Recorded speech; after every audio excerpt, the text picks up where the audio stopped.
Mesdames et messieurs, je vous invite à vous asseoir, vous installer confortablement.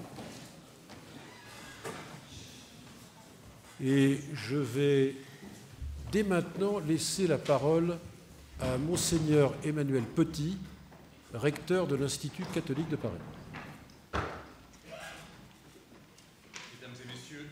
Mesdames et messieurs, je suis très heureux en tant que recteur de l'Institut catholique de Paris de vous recevoir et de vous accueillir ce soir à l'occasion de l'ouverture du colloque Res Publica, généalogie et défis contemporains.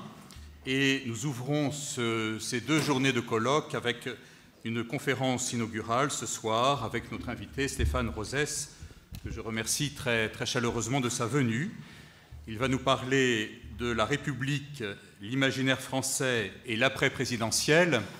Et il est vrai que lorsque l'on évoque la République, pour un Français, il y a toujours un imaginaire très fort qui va avec. Rien que dans notre maison, la maison qui vous accueille ce soir, a connu les événements, la naissance de la Première République de manière assez douloureuse, puisque la maison a servi de prison à ce moment-là. Et ensuite a connu les espérances de la naissance de la Deuxième République, avec des personnalités comme Frédéric Ozanam, comme Lacordaire, et d'autres personnes qui ont marqué le catholicisme de l'époque et qui ont vu la naissance de la Deuxième République avec beaucoup d'espérance. Mais on sait que l'expérience n'a pas duré très longtemps. Et notre université est née avec la Troisième République, puisque c'est la Troisième République qui a libéralisé l'enseignement supérieur. Tout cela pour dire en tout cas qu'une maison comme la nôtre, et je pense que toutes les institutions françaises, évidemment, sont très marquées dans leur histoire par l'histoire même de la République, et qu'il y a tout un imaginaire heureux, plein d'espérance, parfois plus difficile, qui est lié à l'histoire de la République. Je suis donc très, très heureux de pouvoir inaugurer ces journées d'études et vous souhaite à tous donc, la bienvenue dans cet auditorium Georges Bernanos. Et je passe tout de suite la parole à Bernard Bourdin pour introduire notre soirée. Merci, Monsieur le Recteur. Monsieur le Recteur, cher Stéphane, chers amis de Stéphane, chers collègues et chers étudiants. Le colloque que nous organisons ces jours-ci avec mes collègues de la Faculté des Lettres et de la Faculté des Sciences sociales, économiques et de droit sur le thème de la Res Publica, généalogie et défis contemporains, est issu d'une équipe de recherche créée après les attentats du 7 janvier 2015. Je ne voudrais pas anticiper sur le mot d'introduction au colloque lui-même qui sera prononcé demain matin par ma collègue Pauline Piètre, ici présente à ma droite. Mais en faire brièvement le rappel s'impose à plus d'un titre.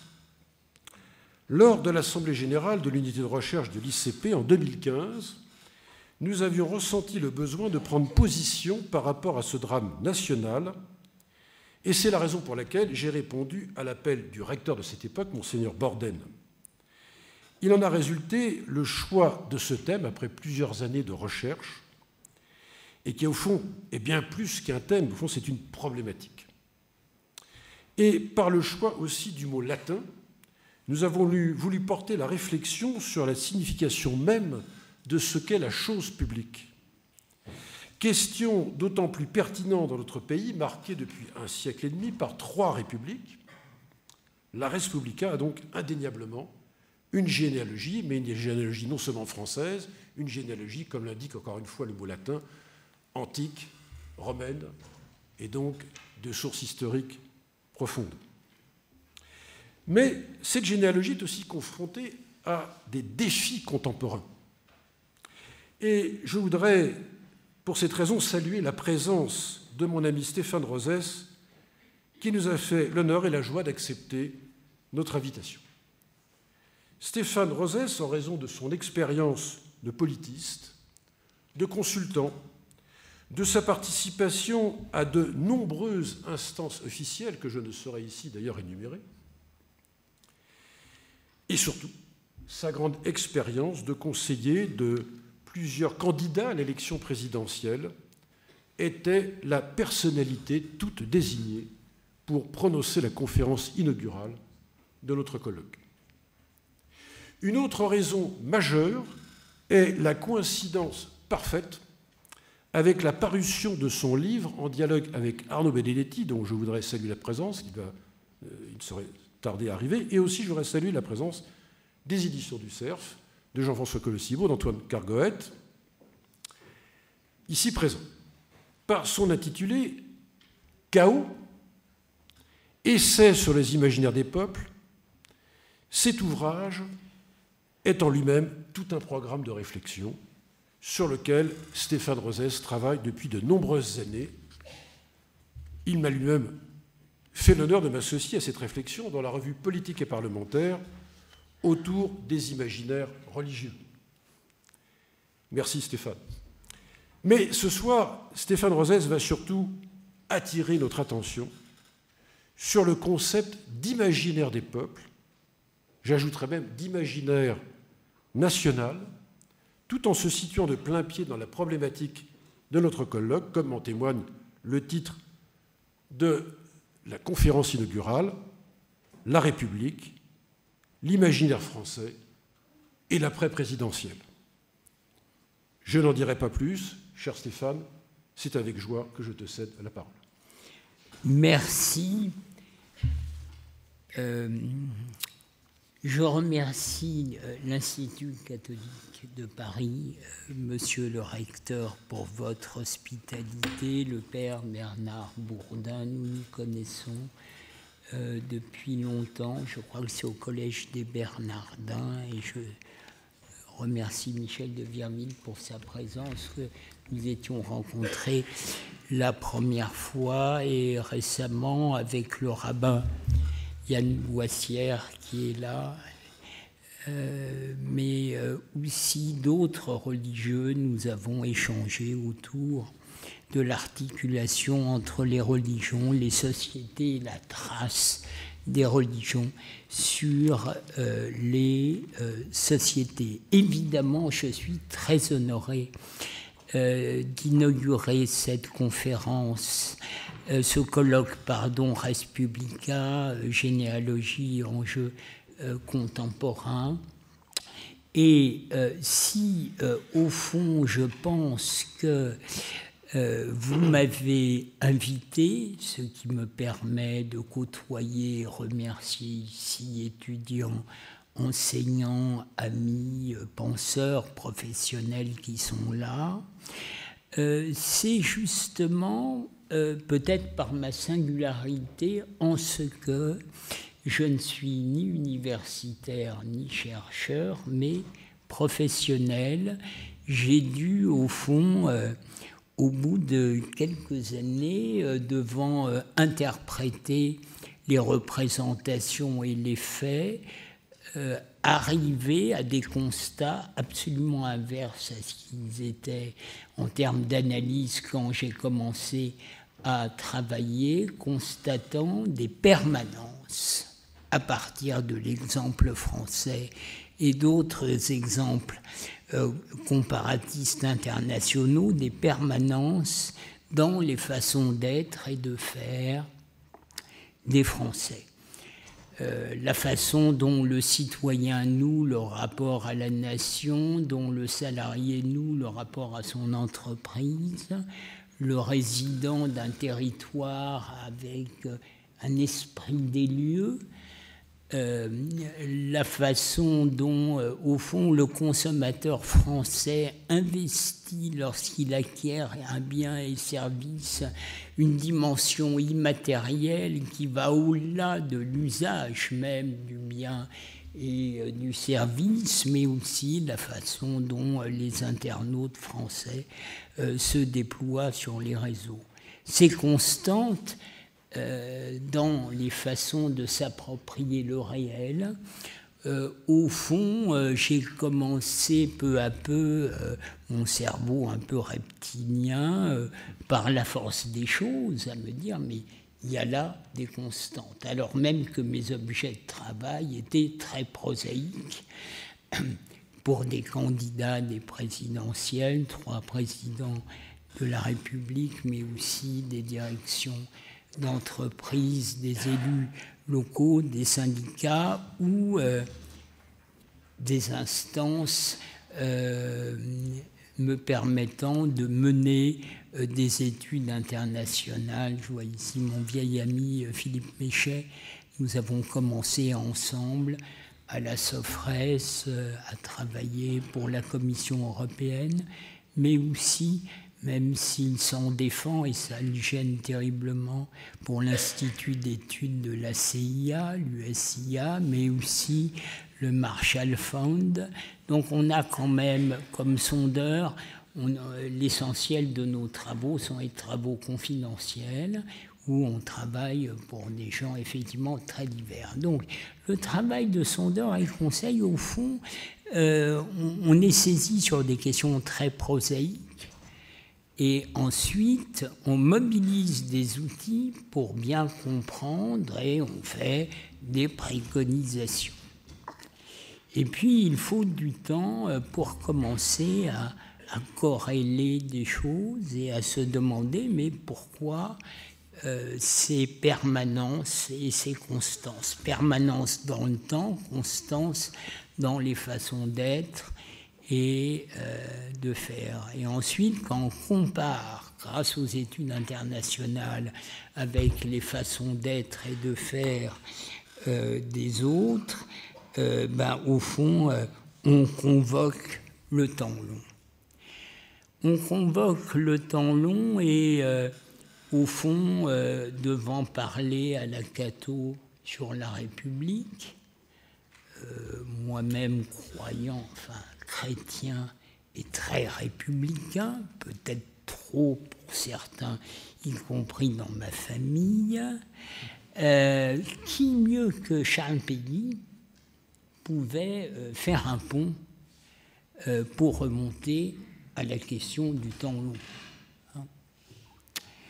Et au fond, nous avons la chance d'avoir dans la salle deux spécialistes de Péguy, Arnaud Tessier et Éric Thiers, que je remercie pour leurs éclairages, tant il ne s'agissait pas de ma part de récupérer la pensée de Péguy dans la grille d'analyse qui était la mienne.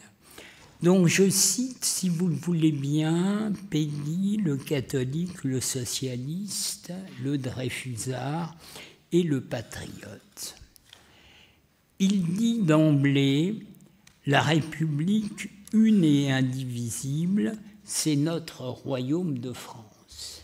Il signifie donc là que derrière les changements de régime, il y a une continuité historique. Il va au-delà, toujours dans l'argent. Il dit « Nos vieux maîtres n'étaient pas seulement des hommes de l'ancienne France, ils nous enseignaient au fond la morale même et l'être de l'ancienne France. » Je vais bien les étonner. Ils nous enseignaient la même chose que les curés. Et les curés nous enseignaient la même chose qu'eux. Toute leur contrariété métaphysique n'était rien en comparaison de cette communauté profonde qu'ils étaient de la même race, du même temps, de la même France, du même régime, de la même discipline, du même monde. Ce que les curés disaient au fond, les instituteurs le disaient aussi. Ce que les instituteurs disaient au fond, les curés le disaient aussi, car les uns et les autres, ensemble, ils disaient.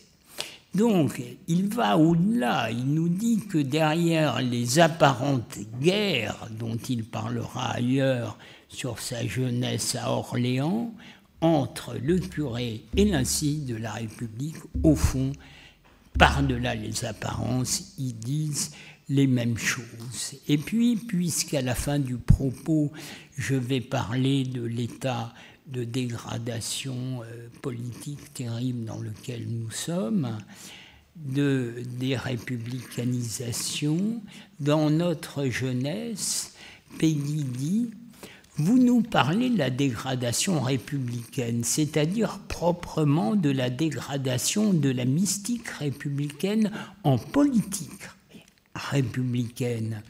N'y a-t-il pas d'autres dégradations? Tout commence en mystique et finit en politique. Toute la politique. La question importante n'est pas, il est important, il est intéressant que, mais l'intérêt de la question n'est pas que telle politique l'emporte sur telle autre et de savoir qui l'emportera de toute politique. L'intérêt de la question, l'essentiel, est que dans chaque ordre, chaque système, la politique ne soit point dévorée par la politique à laquelle elle a donné naissance. Donc, il évoque le fait que la dérépublicanisation vient de ce que la mystique républicaine tenant la France depuis longtemps s'est dégradée en politique. Donc la mystique républicaine fait la politique, mais on assiste à un moment d'inversion où c'est la politique, la dispute, qui prend le pas sur le commun. Alors sans vouloir trop capté pays, il me semble que c'est bien de ça dont il s'agit. Je vais donc résumer à grands coups de serpe, mais ensuite il y aura un débat et j'espère que les conversations continueront entre nous, la grille d'analyse qui est la mienne. Le colloque qui suit, beaucoup de débats portent sur le temps long de la res publica. Colloque très riche, auquel j'incite les personnes qui le pourront de les suivre. Ma problématique est plus précisément d'avoir constaté une permanence dans les imaginaires des peuples précédant les formes religieuses des peuples et leur régime politique. Donc pour moi, le temps long, c'est l'imaginaire d'un peuple. D'ailleurs, la permanence, c'est la mystique. La forme prise par l'imaginaire, ce sont les institutions et les rapports sociaux. Et dans ma grille d'analyse, c'est bien de cette tension que résulte le cours des choses. C'est le point qu'on aborde avec Arnaud Benedetti dans le livre « Chaos, essai sur les imaginaires des peuples ». Petit moment de promotion qui montre que la mystique peut faire bon ménage avec la publicité. Sans singer outrageusement le pianiste Horowitz qui essayait de vendre un disque, je dirais: vous n'aimez pas le chaos, vous n'aimez pas les imaginaires, vous n'aimez pas les peuples, vous n'aimez pas Rosès, vous n'aimez pas Benedetti, mais s'il vous plaît, achetez le livre, car nous en avons terriblement besoin. Donc, à la sortie de la salle, il y a une table. Bon, revenons à nos affaires élevées, à notre affaire intellectuelle. Je vais d'abord commencer, au fond, par exposer mes convictions à grands traits sur les imaginaires des peuples et le cours de l'histoire, puis la singularité de l'imaginaire français et pourquoi nous sommes les plus déprimés au monde et en quoi nous arrivons à la fin du chemin avec ce qui s'est passé lors de cette présidentielle et le moment de décomposition politique, selon moi, que nous continuons à vivre. D'abord, les imaginaires des peuples.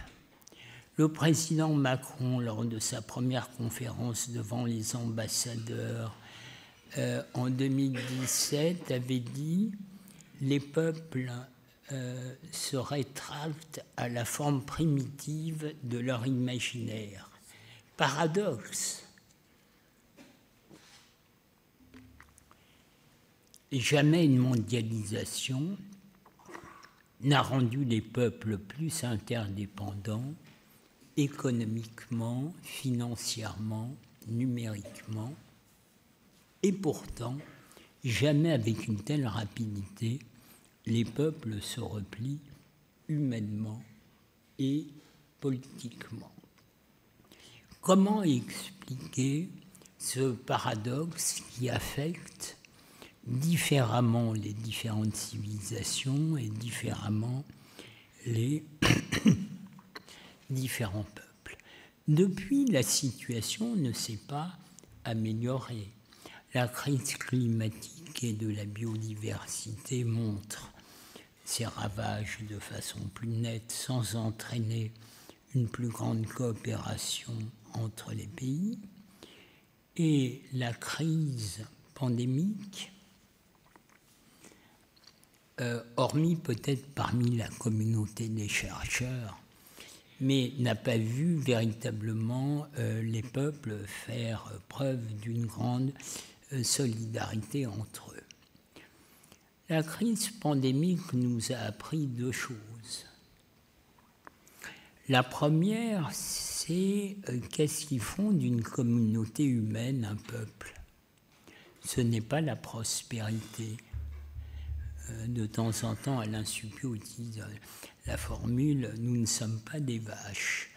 C'est-à-dire, on ne va pas, les humains ne vont pas chercher d'abord là où l'herbe est la plus verte.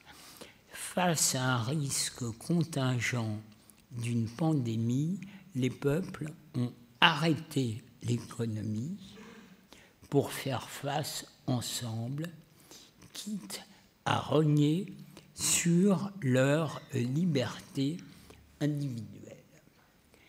Donc, les peuples sont agis face à un danger par des réflexes où ce qui prévaut, c'est faire face ensemble. Et cette priorité de maîtrise de son destin ensemble prévaut sur les considérations économiques et même de défense des libertés et de la démocratie. Donc le moment tragique que nous connaissons, le moment instable que nous connaissons, nous permet de revenir finalement à ce qui fonde, ce qui agit les communautés humaines.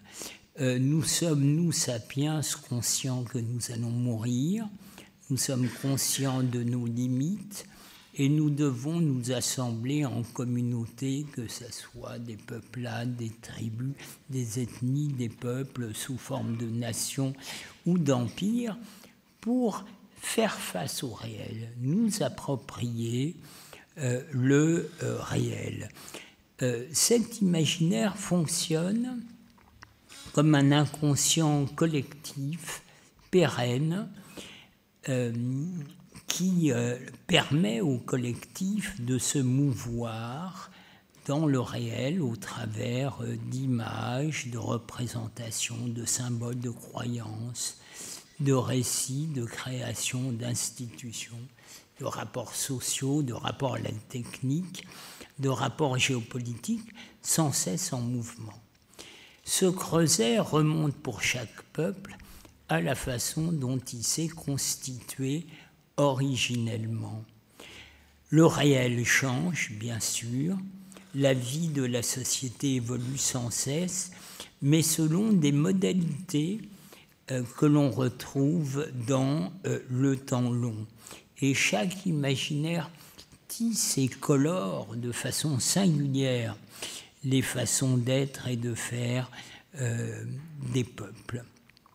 Donc l'approche qui est la mienne, avec d'autres, met en avant, au fond, les dimensions culturelles premières des peuples dans leur relation plus ou moins harmonieuse des formes religieuses, politiques, de rapports sociaux à la technique et géopolitique qui prennent. Et de la cohérence ou pas entre les imaginaires et, je dirais, leurs outils, naît l'harmonie interne au peuple, ou au contraire les tensions, les affrontements et malheureusement les affrontements entre peuples, parce que les peuples préfèrent toujours, pour résoudre leurs problèmes qu'ils n'arrivent pas à assumer et dépasser, d'affronter les autres peuples plutôt que de se disloquer en interne. Le moment que nous connaissons aujourd'hui est un moment où, au fond, le cours des choses échappe au peuple. Le moment où la mondialisation n'est plus la résultante des communautés humaines qui auparavant les précédaient. Auparavant, on pouvait dire, je ne sais pas, c'est la faute de telles cités grecques, des Incas, des croisés, des musulmans, des colonisateurs, de tel ou tel impérialisme. Aujourd'hui, le cours des choses semble être mu par des marchés, par des logiques techniques, technocratiques qui échappent aux communautés humaines. Évidemment, les communautés humaines, c'est elles qui ont entretenu le processus de cette échappée du cours des choses par les marchés, mais il arrive un moment où ils se disent « mais on ne maîtrise plus ce qui se passe ». Et c'est là où effectivement les peuples se renferment entre eux. En un mot, autrefois, la globalisation économique, financière, aujourd'hui numérique, était la résultante de la mondialisation, et là, elle sort de ses gonds. Dans La gouvernance par les nombres, Alain Supiot a excellemment décrit tout ce processus où, au fond, l'efficace apparente, immédiate, de court terme, a prévalu sur les grandes décisions au sein des sociétés et entre les sociétés. Et ce processus a été vécu et vécu maintenant comme un processus de désappropriation de ce qui se passe. Dans cette grille d'analyse, évidemment, et c'est le lien avec le colloque, les croyances, les religions, les régimes politiques se déploient dans un creuset de ce que sont les peuples, mais aujourd'hui, la singularité de la période, c'est que, je dirais, la mystique de ce qu'est chaque peuple, pour reprendre la formule de Pays, s'est inversée par le fait que ces outils qui étaient l'efficace, qui étaient les formes de représentation politique, ont pris le devant. Alors, deuxième grand paradoxe qui doit mobiliser également le temps long, c'est pourquoi la France, singulièrement, est-elle plus affectée. Les Français sont les plus pessimistes au monde dans toutes les études internationales, alors même que notre situation économique et surtout sociale, quoique dégradée, est encore enviable et enviée. Mieux vaut être aujourd'hui un Français qu'un Anglais et même un Allemand, sans parler des habitants de l'Europe du Sud. Donc comment se fait-il que que ce soit nos élites ou les Français, on voit de façon absolument dépressive la situation.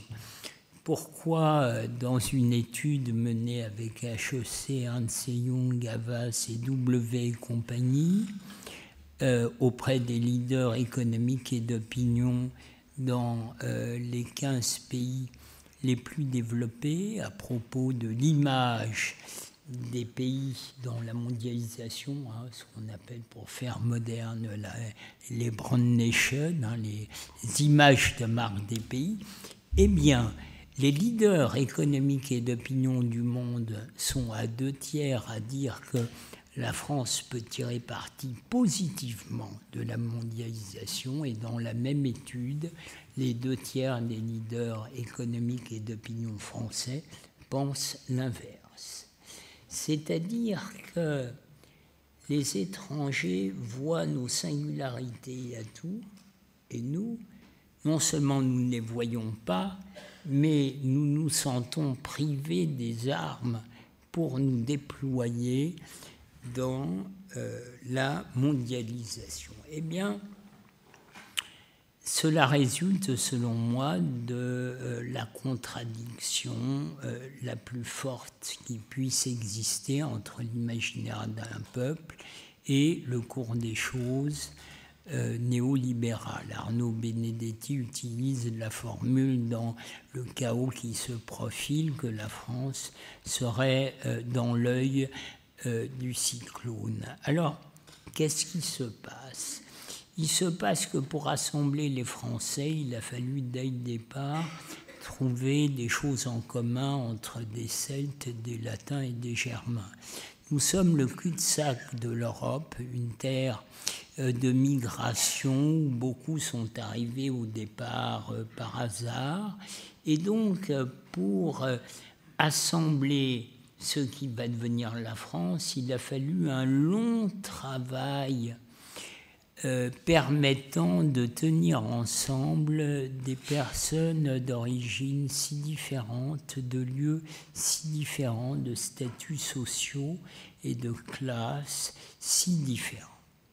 Et pour le faire, nous avons utilisé un imaginaire projectif et universaliste, c'est-à-dire que nous avons opéré des opérations mentales depuis des siècles, faisant qu'on voit le réel par écart léger au réel, et en instituant des disputes politiques communes pour justement dénaturaliser nos origines.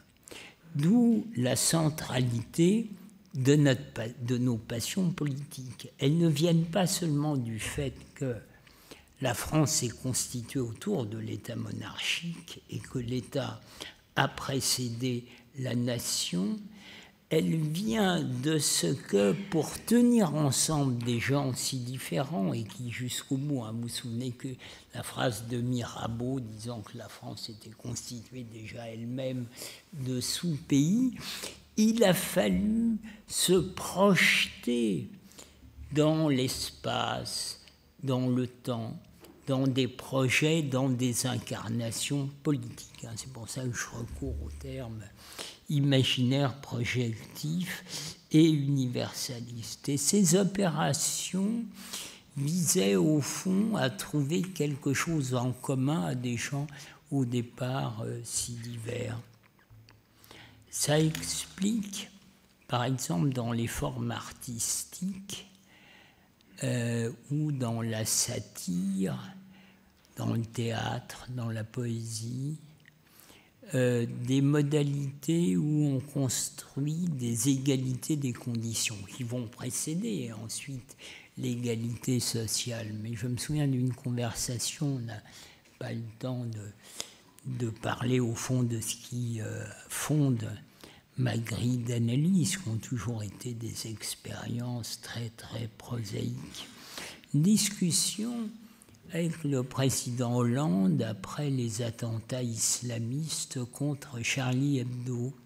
Je lui avais fait observer que, selon moi, s'il y avait eu 4 millions de Français dans la rue, défilant spontanément de la même façon partout, c'est parce que ce qui était en jeu, ce n'était pas un concept, la liberté d'expression, c'était quelque chose de beaucoup plus profond, un type de socialité qui égalise les conditions au travers du droit de se moquer de tout, de n'importe qui, n'importe comment. C'est-à-dire que la satire chez nous depuis des siècles, tout ça c'est bien avant la colonisation, ce que devient momentanément la religion musulmane sous pression des islamistes, ou la loi de 1905, c'est quelque chose de plus profond, c'est qu'on doit pouvoir au quotidien se moquer de tout, de n'importe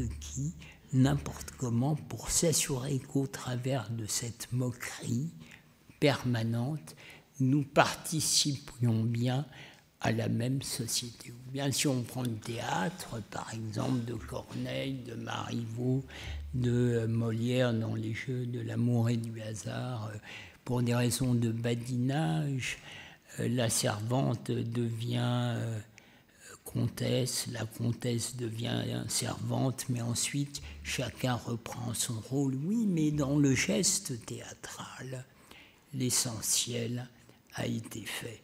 Une comtesse peut devenir une servante peut devenir une comtesse. Donc il y a une égalité des conditions au travers des formes artistiques elles-mêmes qui permet ça. Au fond, il s'agit toujours de civiliser les passions qui sinon s'entrechoquent.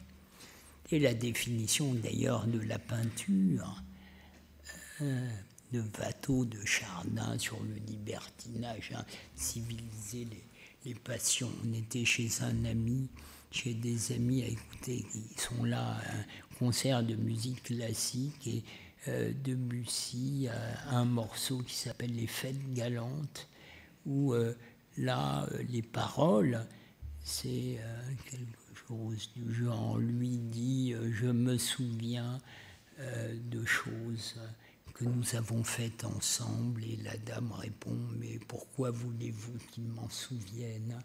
C'est-à-dire que nos processus créatifs, c'est toujours une certaine fluidité. On retrouve ça, par exemple, dans la grande différence entre la musique française et la musique allemande. Les imaginaires sont radicalement différents, les références. Bref, les imaginaires des peuples et le nôtre traversent toutes les formes artistiques. Scarlett, une historienne d'art, m'a bien expliqué la différence entre la première école de Paris en peinture et la seconde. Car nous avons une amie commune, la sculptrice Parvine Curie, qui aurait dû être là ce soir, qui est de la seconde école de Paris. Ce qu'ont en commun la première et la seconde, la première très cosmopolite, mais qui ensuite va être attirée par les États-Unis, et la seconde revenant à quelques fondamentaux des arts à la française, c'est au fond l'idée que le rapport à l'art doit avoir une certaine transcendance, une certaine légèreté. Les artistes utilisent des supports fort divers pour exprimer leur conception du beau. C'est toujours un dépassement.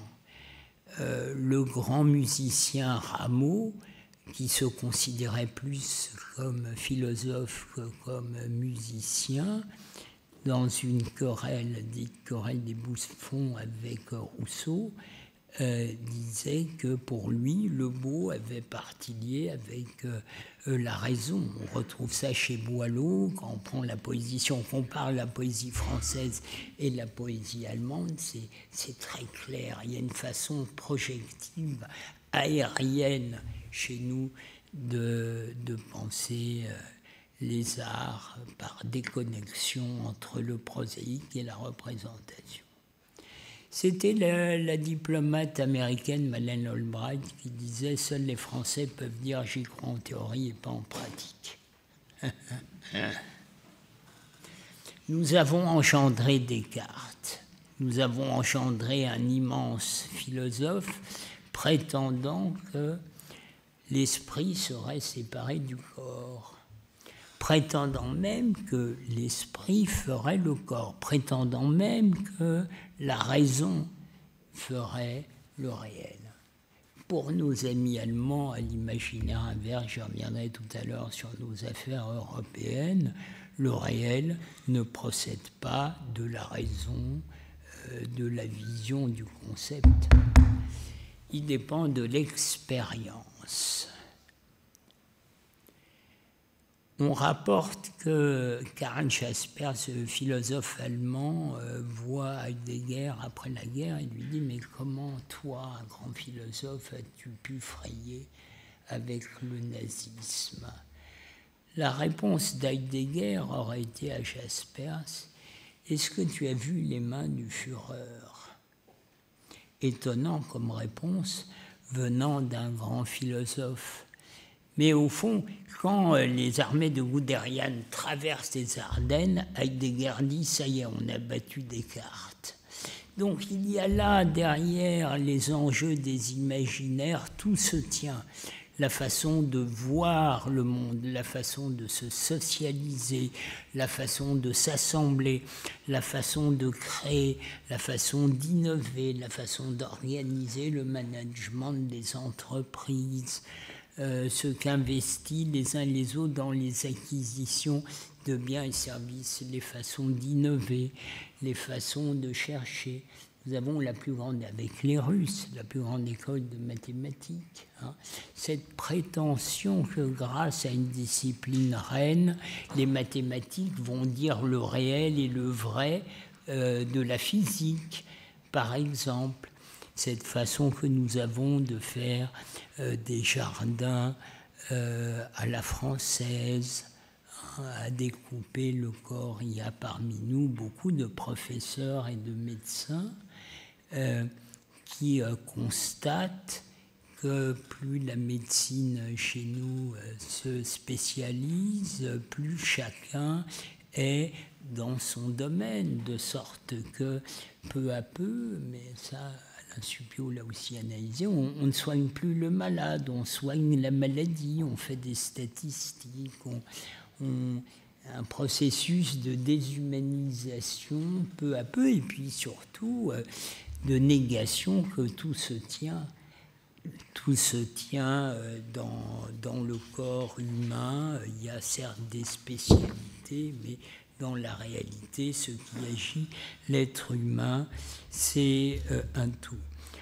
Donc, cette France qui au départ était un agrégat d'ethnies différentes, puis, comme le disait Mirabeau, un agrégat de peuples désunis, il a fallu peu à peu la faire tenir ensemble au travers de modalités religieuses et politiques, toujours de dépassement par des processus de socialité égalisante qui fait le lien entre la monarchie et la République. Ce sont des verticalités, chacun prétend à la transcendance. Un républicain en France, ce n'est pas, vous le savez, un simple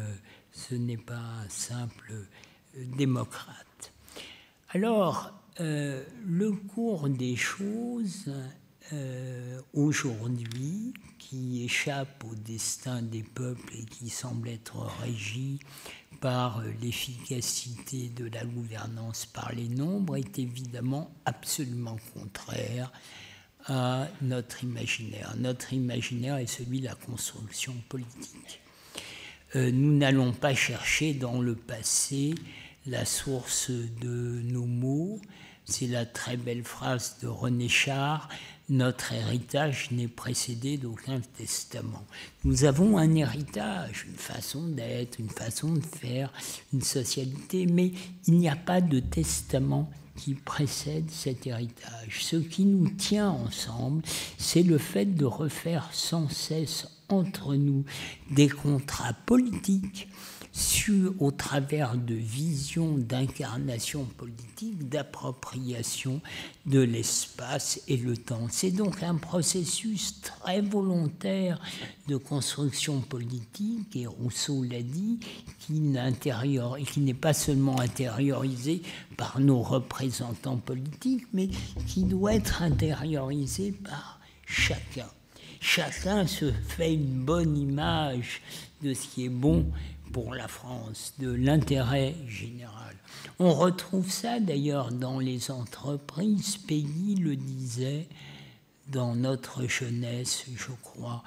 Il ne faut pas demander à l'ouvrier français que ce soit le patron ou le client qui dicte comment bien travailler.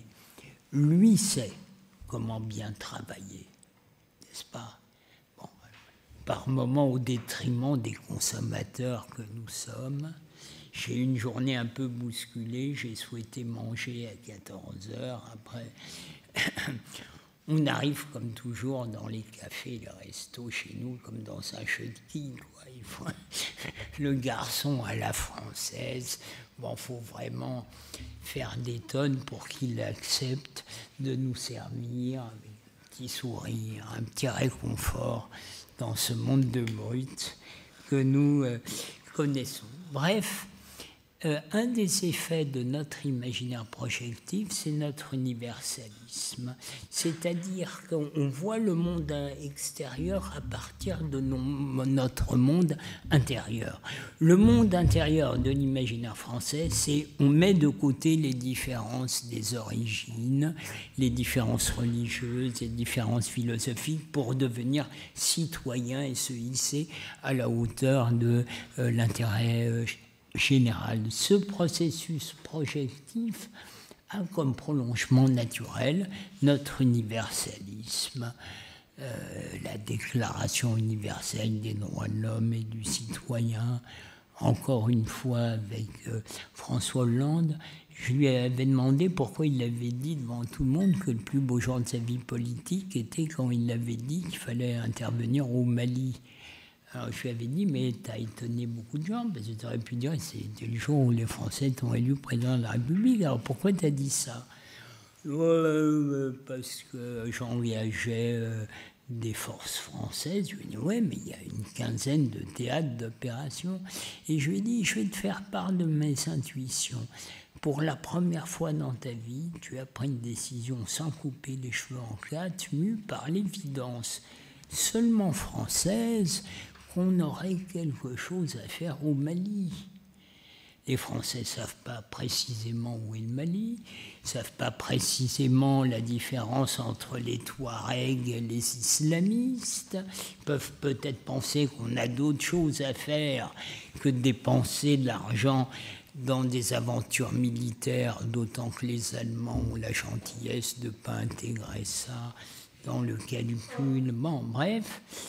Eh bien, pourtant, les 75% des Français ont trouvé absolument génial d'envoyer les troupes françaises au Mali. Donc, nous sommes, avec les Américains, les seuls à penser qu'on a quelque chose à faire dans toutes ces parties du monde. Donc, Malraux disait qu'avant même les guerres napoléoniennes, il y avait eu les croisades, on pourrait rajouter les colonies et l'Europe comme la France en grand. C'est-à-dire que notre universalisme, notre besoin d'embrasser le monde, comme disait Malraux, est le prolongement de la façon dont on s'est assemblé, de sorte d'encastrer nos débats, nos politiques, toujours dans une projection qui dépasse la France, qui dépasse la France et la nation. Alors cet universalisme a beaucoup de grandeur, évidemment, mais il a un petit problème, c'est qu'on a tendance à penser que les Allemands sont des Français en plus disciplinés, les Italiens des Français qui aiment le bel canto, les latino-américains, des sortes de personnalités, des Français un peu baroques, les Anglais évidemment, des Français perfides, les Orientaux, des gens un peu exotiques. Ça, c'est la vision française de voir les choses. On voit les choses à partir de ce que l'on est, et évidemment, on peine vraiment, à se comprendre nous-mêmes, et deux, à l'idée qu'il y aurait une singularité des peuples. Bon. En un mot, j'ai dit à mon éditeur Jean-François Colosimo que si ma thèse contenue dans l'entretien avec Arnaud Benedetti était juste, normalement, notre livre ne devrait absolument pas se vendre. Puisque la thèse qui est la mienne, c'est de dire qu'il y a une singularité culturelle des peuples, voilà, que chaque peuple a une façon différente d'être ou de faire, pire, qu'on ait agi par un inconscient collectif. Alors pour les Français, l'idée d'inconscient, là ça fout les chcottes, ça fout la trouille. D'ailleurs Descartes parle du gargouillis du corps qu'on se lève le matin, dont vive la raison et tout, mais l'inconscient collectif des peuples. Je me souviens une fois, un conseiller de Sarkozy me voyant à l'Élysée suite à un truc, et il m'avait dit « Ah, Rosès, l'homme des forces telluriques ». Bon, alors, dans Yasmina Reza, elle parle de Sarkozy parlant du sondeur qu'il a gavé, cet enculé de sondeur que j'ai gavé, qui m'a emmerdé avec le spirituel et le temporel et qui ne veut pas me filer ses chiffres. Bon, alors, les forces telluriques, du coup, je lui ai dit, à ce conseiller, je lui ai dit, s'il n'y avait pas de forces telluriques, le cartésien que tu es n'existerait pas. Donc, tout le travail de l'imaginaire français, c'est de discipliner tout ce qui, sinon, nous empêcherait de nous assembler, mais on le discipline par des disputes politiques communes qui construisent l'avenir. Donc, évidemment, la République est la forme politique dans le prolongement de la monarchie de notre imaginaire, et dans le moment néolibéral, nous sommes les derniers à pouvoir accepter que le sujet n'est plus maintenant de construire un avenir commun par des disputes politiques communes, puisque le néolibéralisme, c'est l'inverse, c'est s'adapter ici et maintenant au cours des choses en déployant les moyens les plus efficaces. Pire, nous avons nous-mêmes, je dirais, conçu Schumann, Monet, avec des Gasperi, l'Italien, d'abord l'idée d'Europe qui devrait finalement se construire par l'économie, et le grand saut néolibéral de l'Union européenne a sans doute été fait à partir de la chute du mur de Berlin et de la réunification allemande. Alors, avec Arnaud Benedetti, on est très précis sur tout ça. Il faut vraiment acheter ce bouquin. Mais on est très précis sur le processus. On est très précis sur le processus, c'est-à-dire que notre universalisme a fait que on a communié et mis en place un dispositif qui peu à peu nous a échappé, sans doute parce que, et dans sa nouvelle préface des lettres persanes de Montesquieu, Alain Suppiot nous éclaire grandement. Dès les Lumières, il y a un débat au sein de l'imaginaire français sur le type d'universalisme. Le juriste Montesquieu dit Le négoce entre les nations va civiliser leurs relations pourvu que la cupidité ne l'emporte pas au sein de leur pays, mais dans sa conception, la loi doit résulter des us et coutumes des peuples. Et arrive ensuite le mathématicien Condorcet qui dit taratata, qu'est-ce qu'il nous raconte Montesquieu? Alors, je ne sais plus s'il dit la vérité est une ou la raison est une, enfin peut-être les deux, mais grosso modo, ce qu'il faut retenir, c'est que la loi, elle, doit être une au nom de l'unicité, de la vérité, de la raison, et que les us et coutumes des peuples suivront par derrière. Donc, notre universalisme a deux versants. L'un où, je dirais, à la Montesquieu, la loi doit être l'expression de ce que sont les peuples, et l'autre qui pense qu'on peut dépasser les singularités des peuples. D'où l'idée, sans doute, de François Mitterrand avec la réunification, l'élargissement à l'Est, que pour maintenir l'Allemagne réunifiée dans l'ancrage européen, mon Dieu, c'était pas très grave de proposer à nos amis allemands des institutions, des gouvernances et des politiques européennes, au fond, adaptées à l'imaginaire allemand. L'imaginaire allemand est très différent du nôtre. L'inquiétude française est: est-ce que le voisin d'à côté est français? Est-ce qu'on est ensemble français? Donc on doit pouvoir se disputer pour s'en convaincre. Souvent, nos amis étrangers ne comprennent pas notre rigidité par rapport au port de signes extérieurs religieux ostensibles. Mais c'est pour une raison simple, c'est que si quelqu'un porte un signe ostensible religieux qui le distingue de moi, avant même de me disputer avec lui, je sais qu'il y a un sujet sur lequel je ne pourrais pas me disputer. C'est ça qui explique les études d'opinion et qui sidèrent nos amis étrangers où ils ont le sentiment qu'on est vraiment très renfermé et tout.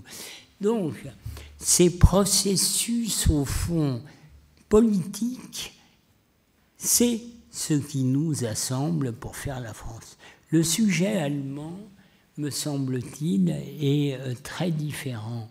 C'est que le grand traumatisme allemand, ils disent das Angst, la peur, c'est la guerre de 30 ans et des paysans qui entre-déchirent les Allemands entre eux. Et donc, ils vont trouver des disciplines et procédures fusionnant le peuple allemand au travers de respect intégral de ces disciplines et procédures. Alors, dans l'histoire de l'Allemagne, ça a pris des formes fort diverses, mais après la Seconde Guerre mondiale, l'ordolibéralisme et l'économie va être le lieu de déploiement, à plus Habermas, de cette idée qu'au fond, on pourrait contourner la question fâcheuse des nations par les respects de discipline, de sorte que chacun soit comptable de l'autre, qu'on se tienne entre nous. D'ailleurs, vous le savez, c'est le même terme pour dire dette et culpabilité en allemand, Schuld, alors qu'en France, la conception de l'économie, l'État ayant précédé la nation, les Français ne sont pas très inquiets sur la dette publique. C'est la preuve que l'État tient ensemble la nation. Je regrette qu'Anne-Laure Kiechel ne soit pas parmi nous, la spécialiste des dettes souveraines, mais lors du Grexit, où elle était du côté du gouvernement Tsipras, elle elle a pu voir à quel point les conceptions même de la bonne économie étaient la résultante de l'imaginaire des peuples qui eux-mêmes structurent les rapports sociaux.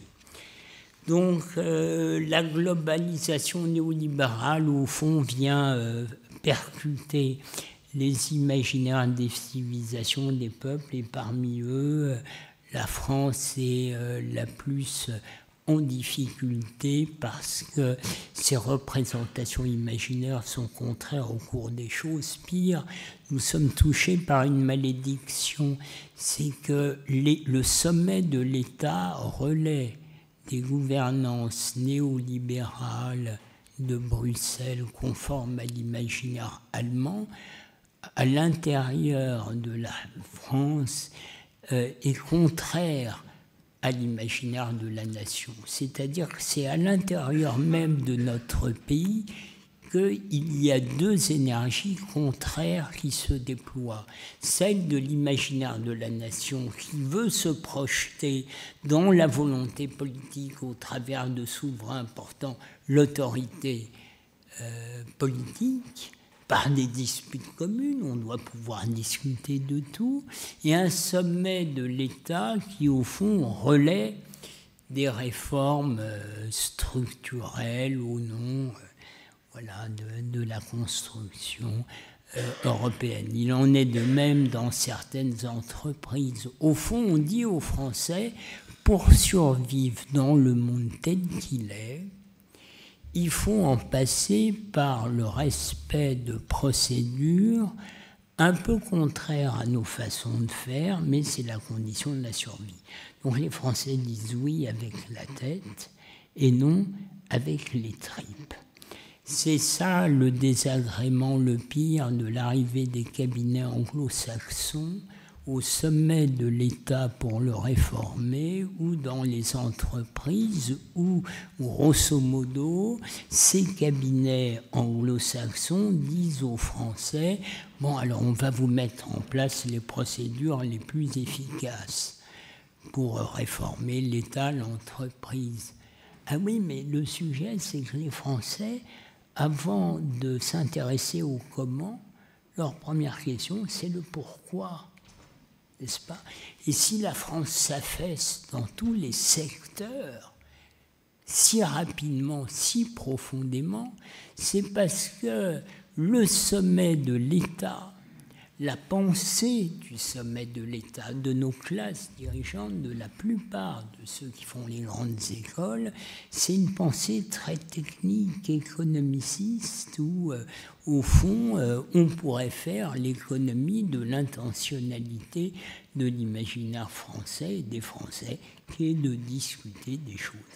C'est le chancelier Schmitt, qui aimait beaucoup la France, qui disait « Les Français, quand je les croise, ils disent toujours elle est où la vision ?» Mais moi, je leur dis « Quand j'ai des problèmes de vision, je vais chez l'ophtalmo. » Et oui, un Français, c'est pas un Allemand. Donc, dans les entreprises françaises, le chef d'entreprise doit donner une vision. Voilà le déploiement. C'est ça qui crée la valeur, la cohérence entre l'identité des entreprises qui procèdent des métiers, de l'histoire de l'entreprise, le type de management et le leadership du patron ou le projet de déploiement. Les entreprises alignées créent de la valeur. Un jour, ça a été la seule discussion de fond avec François Hollande en 15 ans. Il m'avait dit, ça s'est passé comment ton déjeuner avec Manuel Valls? Ça m'a dit, tu sais, très bien, comme avec tout le monde. Comment ça? Ah oui, tu sais, on se dispute et puis on comprend un peu ce que veut dire l'autre et puis on s'écharpe un peu sur les visions. Il me dit, oui, mais enfin, pourquoi tu me dis ça? Je lui dis, toi, tu fonctionnes pas comme ça, tu comprends tout de suite ce que veut dire l'autre, mais tu l'installes dans ton paysage mental horizontal, de sorte que tu en sois le point d'équilibre, comme le petit garçon que tu étais, entre son papa et sa maman. Alors, là, il a été mécontent, parce qu'il a utilisé un argument d'autorité. Parce que pour faire sortir François Hollande de ses gonds, même peut-être notre ami Arnaud de Montebourg n'y sera pas réellement arrivé, je ne sais pas, mais enfin, en tout cas, François Hollande est très placide. Selon moi, c'est la raison essentielle du fait qu'il ait battu Nicolas Sarkozy. C'est que Nicolas Sarkozy, il y avait une contradiction entre ce qu'il disait, les discours de Guénaud sur la France unie et tout, et puis une heure après, il triait le bon grain de livret, comme si la France devait choisir en son sein qui serait sauvé. Alors que la placidité, le réalisme d'Hollande était la promesse, comme il le disait au Bourget, que la France n'était pas le problème, la France était la solution. Enfin, revenons à notre discussion de fond, la seule depuis 15 ans, il me dit, Stéphane, croisant mon expérience de professeur d'économie, c'est l'économie qui fait la société. Et moi, je lui dis, François, croisant l'expérience d'un petit patron qui bosse pour les boîtes, c'est l'inverse. C'est la société qui fait l'économie, et Carlos Ghosn, devant la commission parlementaire à la question « Qu'est-ce qui fait la compétitivité de Renault ?», avait répondu « Son identité ». Donc le sujet, c'est l'alignement entre ce que sont culturellement chez nous et dans les autres pays, les entreprises elles-mêmes, leurs modalités d'organisation et leur direction. Tout cela est évidemment percuté par les politiques de l'État contraires à la nation, d'où notre dépression morale, nos régressions politiques, notre déclin et affaissement économique et nos fragilisations sociales. Donc nous sommes, nous, Français, vraiment spectaculairement... quand on pense qu'EDF était le leader mondial de l'électricité qui a été mis à genoux par des politiques prétendant transformer une entreprise holistique en mécano, séparant la production, la distribution, enfin bon, toutes ces méconnaissances du lien entre les questions culturelles, politiques, les rapports sociaux, les questions organisationnelles, vient de ce que nos élites et classes dirigeantes se vivent comme les dépositaires de l'intérêt national en surplomb du peuple français. Voilà notre malédiction. Dans tous les autres pays, nos classes dirigeantes sont la résultante, avec des différences, de nos peuples. Chez nous, il y a, je dirais, une certitude, un surplomb, et auquel répond chez notre peuple une grande capacité de servitude volontaire jusqu'aux mouvements sociaux.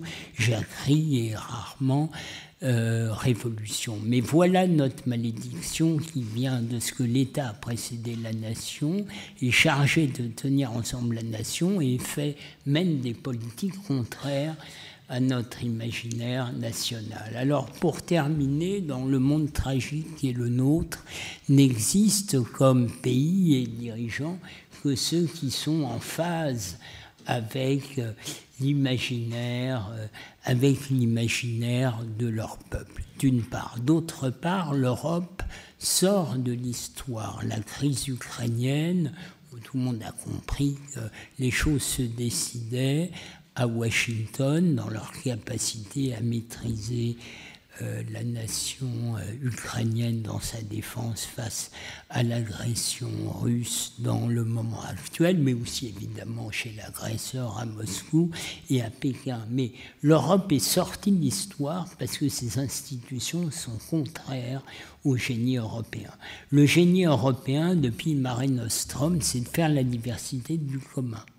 L'imaginaire français universaliste plus imaginaire allemand ordo-libéral a prétendu par des procédures communes rapprocher les peuples européens. Il se passe l'inverse. Donc pour sortir je dirais, de la dépression française et remettre d'aplomb l'Europe, il faut, selon moi, restaurer la souveraineté nationale. En France, la souveraineté populaire dépend de la souveraineté nationale, puisque la souveraineté nationale est la condition de se projeter à l'extérieur. Et en résulte que la souveraineté populaire qui relie gouvernants et gouvernés a besoin de la souveraineté nationale. Le contournement de la souveraineté nationale épuise la souveraineté populaire, fait dysfonctionner les systèmes politiques et les institutions. Contrairement à ce que disait le président Macron, le système politique n'est pas la cause de notre malheur, c'est l'effet de l'enclavement et de l'État dans des logiques contraires à ce que nous sommes et du contournement de la souveraineté nationale qui empêche le déploiement de la souveraineté populaire et que la République ait une vraie consistance. Enfin, dernière phrase, il faut remettre la globalisation néolibérale dans le lit de la mondialisation. Il faut réparer les imaginaires nationaux, d'autant que les défis environnementaux et de la biodiversité font que demain, nous n'aurons pas plus, nous devrons avoir mieux. Mais qui peut décider légitimement et permettre que ceux qui ont énormément, scandaleusement renoncent et que les bons arbitrages s'opèrent? C'est le politique. Mais alors, il faut remettre l'efficace à l'intérieur de l'imaginaire des peuples par le bon et le juste. Donc voilà. Excusez-moi, j'étais à grands coups de serpe. J'avais sous les yeux la V2 et non pas la V6. C'est pas la faute de mon entourage, c'est la mienne. J'ai laissé mon iPhone, mon stylo et ma dernière merde. Donc, je suis parti un peu en freestyle, alors que j'avais promis à mon entourage de lire le texte. Mais bonne nouvelle, vous pouvez acheter un livre génial.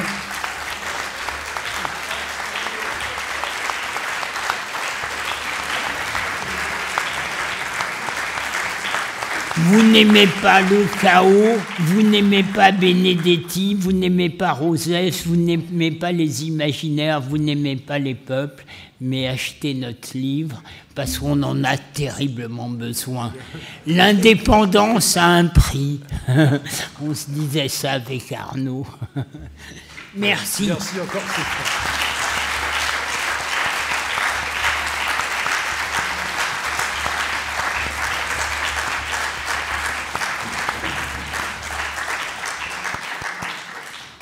Merci beaucoup Stéphane pour ta conférence inaugurale et qui de fait inaugure bien, très bien notre colloque.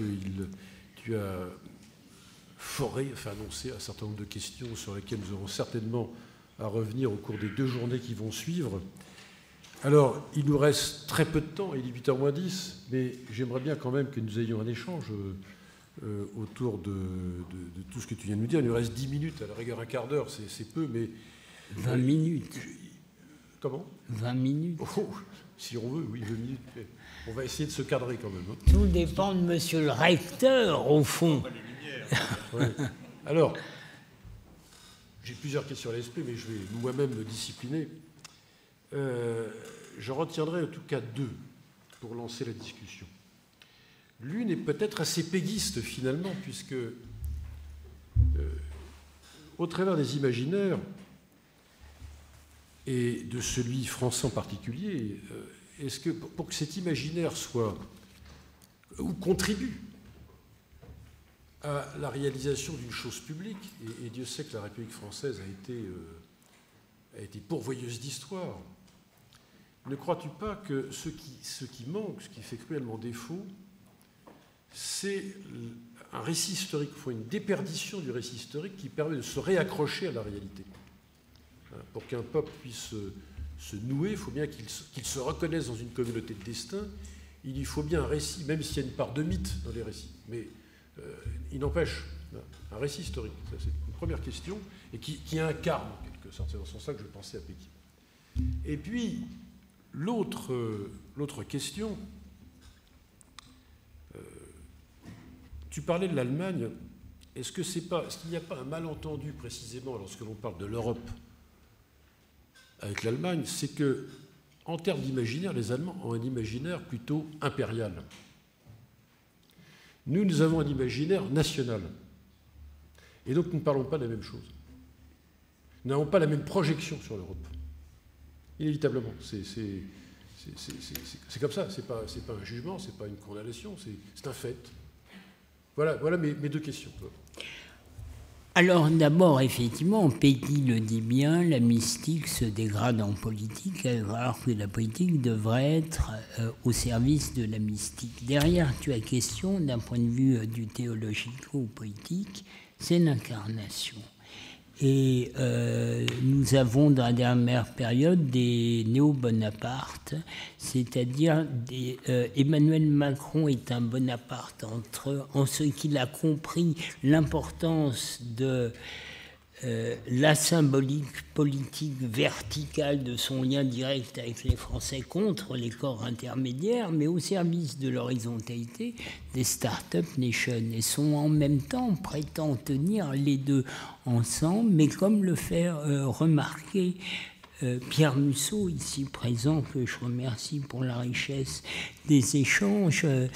Pierre a fait un livre sur Trump, Berlusconi, Macron. Effectivement, Macron n'incarne pas, il représente. Et c'est pas pareil. Et donc, c'est lié à la question de l'ancrage dont tu parles. Parce qu'un récit, c'est pas un storytelling. Moi, je prends très au sérieux les récits. Au fond, le récit, c'est qui on est, où on va, des étapes. C'est pas des éléments de langage. Alors, sous la pression exigeante et amicale d'Arnaud Benedetti, il s'agissait quand même de rendre compte d'un bilan de conseillers de quelques gouvernants qui, au vu de la situation française, les guerres brillantes, les guerres brillantes comme bilan. La réalité, c'est que la plupart de mes clients confidentiellement, par les études qualitatives notamment, et je remercie Claude Suquet, qui est l'actionnaire de CSA et les directeurs d'Institut de sondage aussi, Jérôme Chaffray et d'autres, d'avoir mis en place des outils permettant de comprendre. Quand on conseille confidentiellement le client, il y a 3 dimensions. Il y a la dimension stratégique, est-ce qu'il faut faire ça ou pas, la dimension tactique, comment, et la dimension de communication, comment je vais vendre l'affaire aux gens. Bon, eh bien, mon orgueil du style en souffrir, en 35 ans, le nombre de fois où des conseils confidentiels ont pu avoir un impact stratégique, c'est 1 ou 2 fois. Alors, quand il y a la présidentielle, ah oui, c'est pour ça que j'ai tenu dans les temps, c'est que j'ai complètement squeezé la singularité de la dernière présidentielle qui n'a pas eu lieu, d'où le bordel à l'Assemblée nationale. Bon. En un mot, tu parlais des rites. La présidentielle, c'est un rite. J'ai travaillé lors de 5 présidentielles. C'est le pays qui fait la présidentielle dont les candidats sont les acteurs, parce qu'une présidentielle n'a pas pour vocation d'élire un président de la République, mais de réactiver l'imaginaire français dont les candidats sont les acteurs et pas les auteurs. Et ça, c'est au bout de ma 2e, 3e présidentielle. J'ai travaillé pour 16 candidats différents confidentiellement. Je me suis aperçu qu'il y avait des rites, des passages incontournables parce que c'était le pays qui réactivait son imaginaire et ensuite les candidats s'y adaptaient. C'est comme ça. J'ai analysé tout de suite la percée fulgurante de Zemmour en remettant la question identitaire dans le cœur de la présidentielle. Arnaud Montebourg le faisait également, mais peut-être plus par la clé d'entrée économique, là où Zemmour c'était plus politique. Mais à un moment, ça ne fonctionne plus pour Éric Zemmour parce que, je lui ai dit un jour, mais au fond, tu es un Allemand, Éric. J'avais déjà fait le coup à Patrick Buisson. Je lui avais dit il y a 6-7 ans, tu n'aimes pas la France, Patrick. Il m'avait dit, c'est pas un ancien bolchevique qui va me faire la leçon. Je lui avais dit, si la France déploie un génie, c'est que justement, elle n'a pas une origine. C'est parce qu'elle a des origines qu'elle doit sans cesse conquérir l'avenir. Or, avec fracas, Zemmour met au début de présidentielle l'identité qui est le sujet qui tenaille les Français. Il l'impose dans l'agenda politique, mais au fond, la cause de nos malheurs, il les voit dans l'éloignement du passé et d'origine mythique. Alors que de ce point de vue-là, par exemple, Marine Le Pen a plus raison, c'est une question de souveraineté. C'est la question de la construction de l'avenir qui fait la panne française et non pas une question identitaire et civilisationnelle, comme le dit Éric Zemmour. Bon, donc il y a ce moment, mais au fond, le pays est tellement apeuré par la pandémie et la crise en Ukraine que ce n'est pas le pays qui va faire la présidentielle. Je ne suis pas en train de dire qu'Emmanuel Macron n'a pas de légitimité, mais sa légitimité est tellement faible qu'il n'a pas mené une campagne législative. Et on pourrait se dire, oui, mais le Parlement, il représente mieux qu'auparavant le pays. Oui, mais tout procède de la présidentielle. Donc, selon moi, si on est toujours dans un état de décomposition politique qui s'arrêtera s'il y a une dissolution, s'il y a je ne sais pas quoi, enfin, un nouveau rythme, c'est que, en fait, l'imaginaire français n'a pas été réactivé lors de cette présidentielle. Ça a néanmoins été un rite. C'est le mot rite, tout d'un coup, tu vois. Je me dis, merde, je n'ai pas parlé de la présidentielle. La présidentielle est un rite et les Français sont allés voter comme des pratiquants non-croyants. Ça arrive, moi. Longtemps, j'ai été un pratiquant non-croyant. Bon, ça va un peu mieux maintenant. Mais bon, il y a des espèces comme ça, il y a des gens... Mais oui, on a besoin de rites. Mais qui dit rite dit ancrage.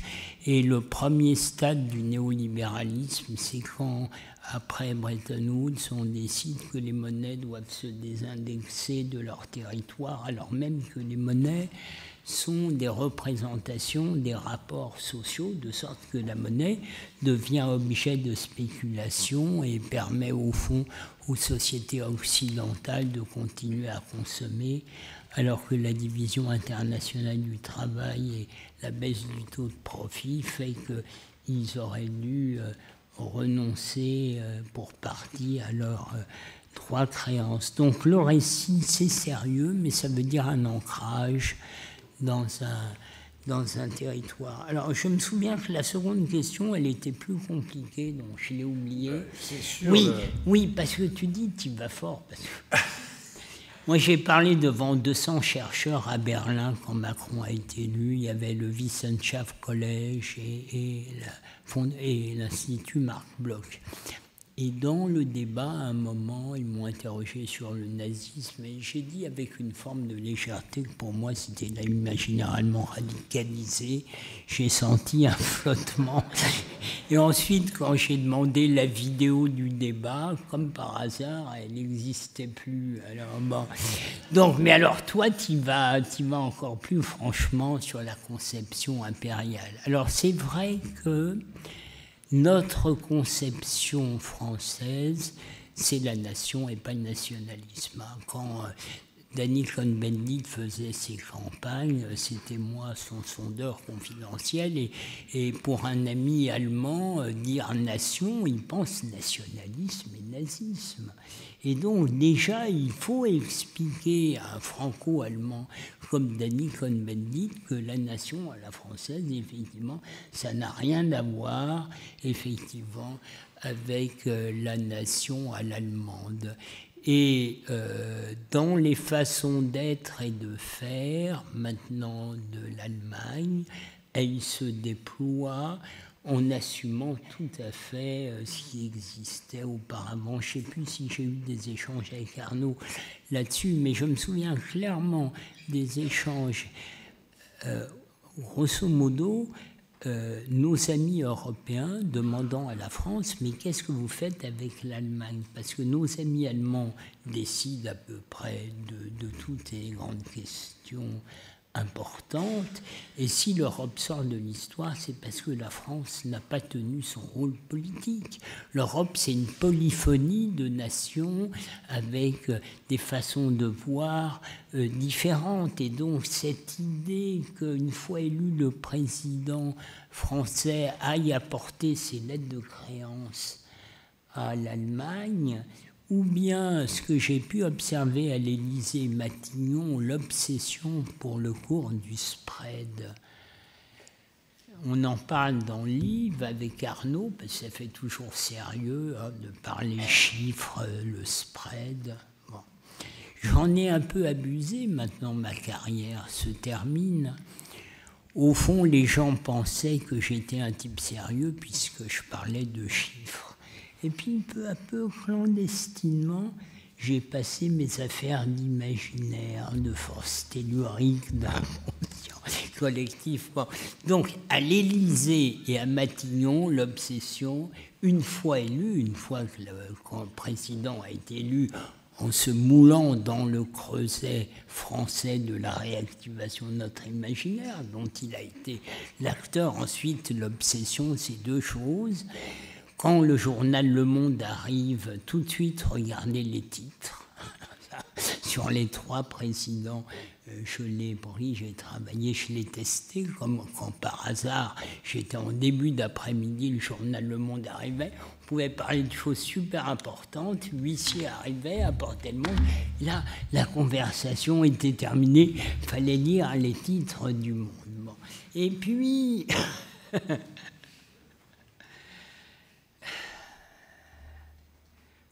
Le Monde qui sait sur les grandes occasions à peu près toujours trompé sur tout. J'en ai fait les frais. Mais la seconde obsession, c'est le spread. Si on ne fait pas les réformes structurelles, les marchés vont mal l'interpréter, le spread va se dégrader et il suffirait que le chancelier, ou ça a été longtemps la chancelière, dise quelques propos désagréables pour que les marchés nous aiment moins. Bon, la réalité, c'est que les marchés, c'est pas ça leur sujet. Hein. Les marchés, c'est la compréhension, la prévisibilité, la constance, la cohérence, mais concrètement, pas seulement dans les mots. Arnaud Montebourg a payé de sa personne pour l'observer et essayer de l'intérieur de redresser les choses, mais voilà, l'idée que l'économie ferait la société est telle chez nos élites et classes dirigeantes qu'au fond, l'Europe n'a pas joué sa partition. Qui pouvait penser que l'Europe existerait dans le monde si le sujet c'était la compétitivité du coût du travail? À ce rythme-là, les Chinois nous écrasent. Non, ce qui fait le génie européen, c'est pas le coût du travail. C'était autre chose. On a loupé les grandes bifurcations, mais pour ça, il faut évidemment ne pas ramener l'histoire des sociétés à l'économie et à la discussion avec la chancelière allemande sur le taux de TVA.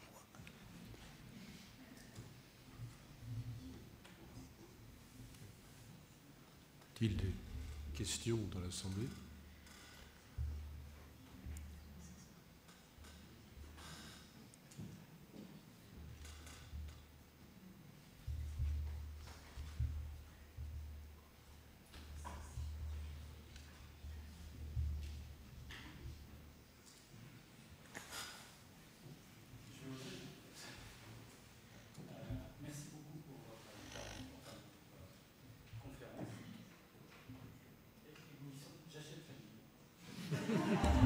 Est-ce que vous le lirez?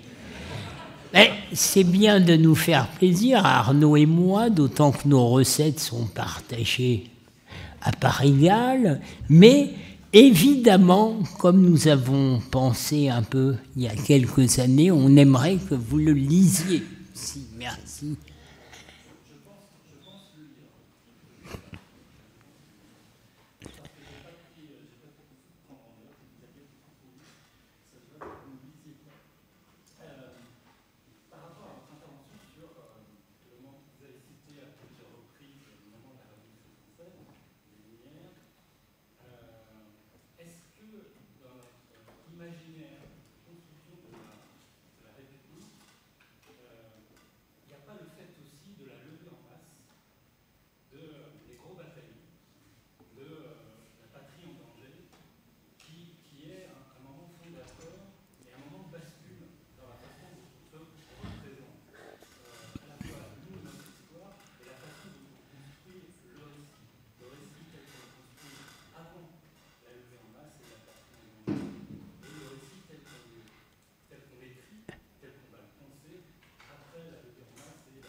À cette question, elle est décisive.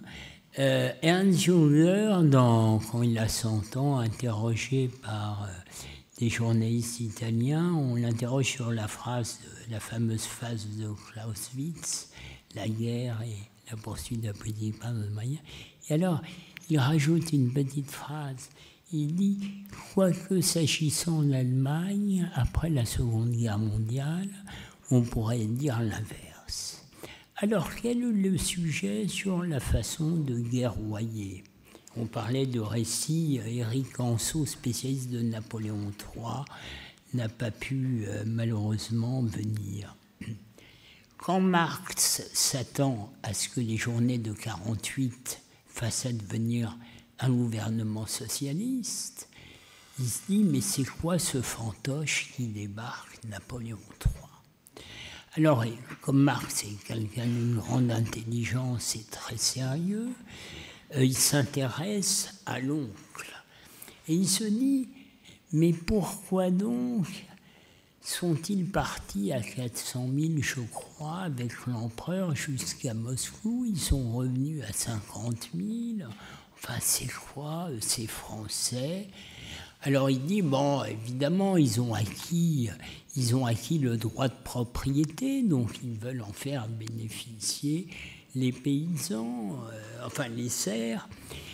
Et c'est là où Marx, il suffit qu'il passe 2 séjours à Paris pour qu'il comprenne l'imaginaire français et la façon dont s'articule chez nous la question sociale et la symbolique politique. Il dit, ouais, les révolutionnaires de 89 ont donné le droit de propriété aux paysans. Mais comme ils sont égalitaires, ces Français, ils ont supprimé le droit d'aînesse, de sorte que chaque paysan a sa parcelle de terre, ce qu'il appelle les paysans parcellaires, et que ceux qui vont faire l'armée de l'an 2 et la grande armée de Napoléon, paysans, n'ont pas de relation entre eux, de sorte que c'est une classe sociale en soi, objectivement, mais ce n'est pas une classe sociale pour soi, elle n'a pas conscience de ses intérêts, parce que comme elle ne produit que pour l'autarcie, il n'y a pas de marché, de sorte, dit-il, que les paysans parcellaires qui forment la grande armée avant l'armée de l'an 2, qui va défendre la patrie, sont des patates dans un sac de patates dont l'empereur tient la anse.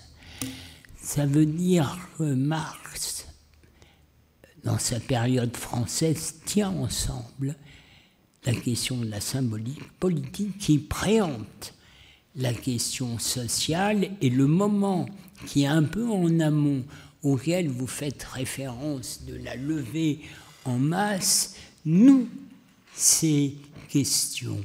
Évidemment, les ennemis de la Révolution sont coalisés, il n'y a pas réellement d'État, et là, la nation intervient là-dessus. Alors c'est évidemment Jaurès qui a beaucoup écrit sur la relation entre la nation et son armée, mais vous avez raison, c'est une question tout à fait décisive. Et Clausewitz se disait, mais comment se fait-il que ce général qui a un accent corse au couteau, qui ressemble à n'importe quoi, cette armée de va-nu-pieds mêle à piler à nos militaires formés dans les meilleures académies.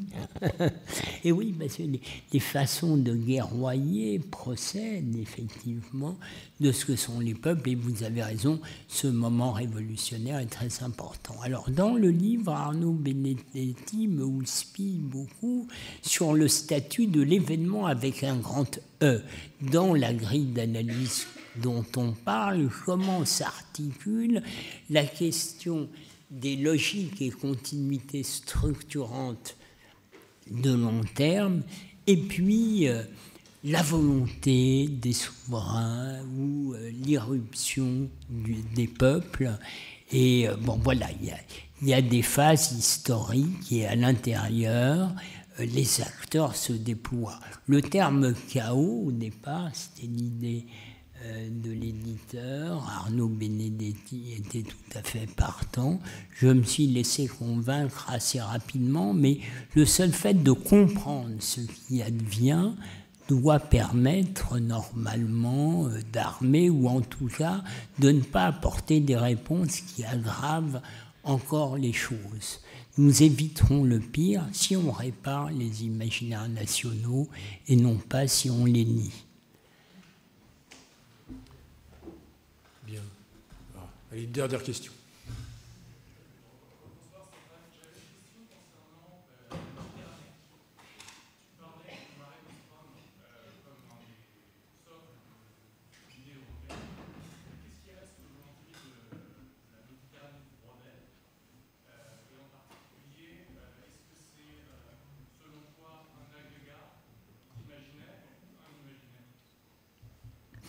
Je pense que les peuples demeurent dans ce qu'ils sont profondément.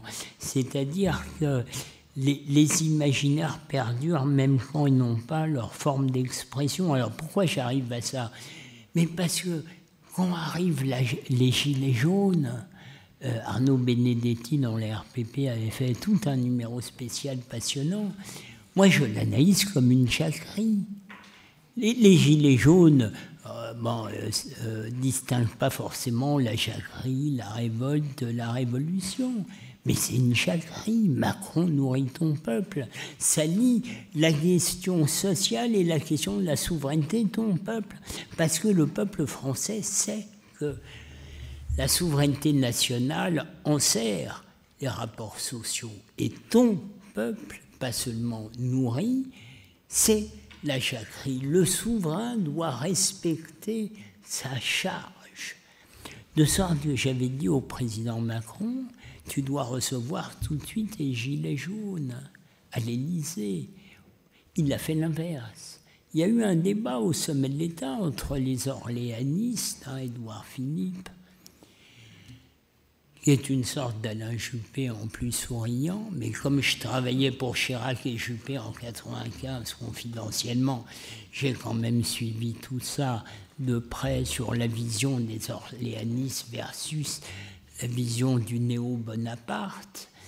Au fond, Emmanuel Macron s'est laissé convaincre par tout le sommet de l'État qu'il ne fallait quand même pas accueillir ces ruffians qui allaient demander des choses inconsidérées. Oui, mais les Français ont soutenu, 2 Français sur 3, nonobstant les violences, ont soutenu cette jacquerie. Et le fait qu'il ait mis Benalla entre lui et les Français était vraiment la preuve qu'il se détournait de ce qui avait été son contrat initial et qu'il avait indiqué restaurer la souveraineté de la nation, ton peuple. Donc quand arrive la jacquerie des Gilets jaunes, ça sort d'où? Dans le numéro spécial de la RPP est interrogée celle qui a lancé la pétition sur Internet. C'était au printemps, ce n'est qu'à l'automne que ça se déploie. Donc voilà un mouvement qui apparemment sort de nulle part, sans organisation politique, qui ne donnera rien ensuite. C'est normal, c'est une jacquerie. C'est une jacquerie, c'est une interpellation du souverain. Donc il n'y avait absolument aucune raison que ça se solidifie. Mais voilà un truc qui sort de nulle part. Et alors, j'avais fait un interview dans Marianne, je crois, sur le thème, c'est le macronisme est fini, enfin, son truc initial. Et je me souviens avoir dit au président Macron, c'est fini, ton rapport avec le pays est fini, c'était avant les Gilets jaunes, et il se trouvera quelqu'un d'autre qui reprendra ton propos différemment et qui peut-être le mènera au bien. Illusion de Rosès, illusion de Macron. Il y a un autre acteur, c'est le pays. Il ne suffit pas de se dire, mais qui dans le personnel politique pourrait me faire peur? Il y a le pays qui démarre. Et je peux vous dire, pour avoir échangé avec le sommet de l'État le 1er de décembre, quand les grilles des Tuileries tombent, ils se demandent, toujours 2/3 des Français qui les soutiennent. Bon, moi je dis, il ne se passera rien, c'est une jacquerie, ce n'est pas une révolution. Mais je peux vous dire que cette expérience des Gilets jaunes a marqué les consciences et au fond explique les allers-retours sempiternels que connaissent nos dirigeants, parce qu'il y a un nouvel acteur qui a débarqué, qui sort de nulle part, et au fond c'est toujours la grande question, est-ce qu'on va se retaper? Le président Macron avait dit, je me suis pris un TGV dans la gueule. Ouais. Est-ce qu'on va... Bon. Donc mon analyse, c'est que le lien est complètement distendu parce que la présidentielle n'a pas eu lieu, qu'il y a donc une représentation politique qui peine à se structurer et à s'ancrer, et que les grandes évolutions électorales dépendent de est-ce que les formations politiques se rapprochent ou s'éloignent de l'imaginaire français.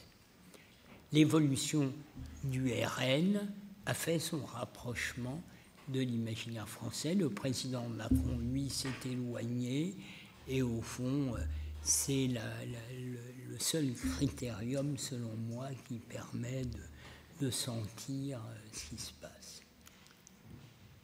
Stéphane, un immense merci. Et je te propose...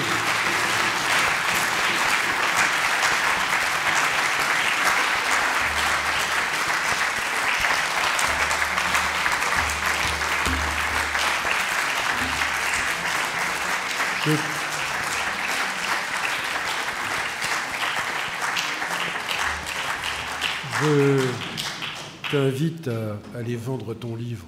Ouais. Merci. Merci à vous.